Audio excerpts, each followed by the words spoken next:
Hi, I'm Jojo, and welcome to The Week That Was, a 60-second-ish look at what happened this past week at SJIIES. Start the clock. Monday, everyone began Poetry Week with tons of enthusiasm. Grade 2s had plenty of fun tasting different chocolates as part of their chocolate IPC entry point. The virtue of this week, compassion.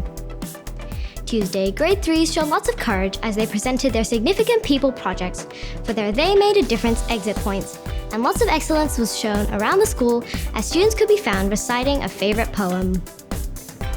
Wednesday, Grade 4s continued making pizzas for their IPC exit points, Bake It, while others showed lots of creativity as they made unique spine poems using the spines of various books. Thursday, Grade 6 showed plenty of commitment as they came dressed as inventors for their Age of Invention unit, and UES continued to show lots of diligence as they performed their Chinese poems. Friday, Grade 5 finished off their IPC unit, Go With The Flow, and the last poem from the highly anticipated Poetry Postman arrived to finish off this week. On behalf of the entire The Week That Was team, I'm Jojo. Have a great Easter break, and we'll see you again next time.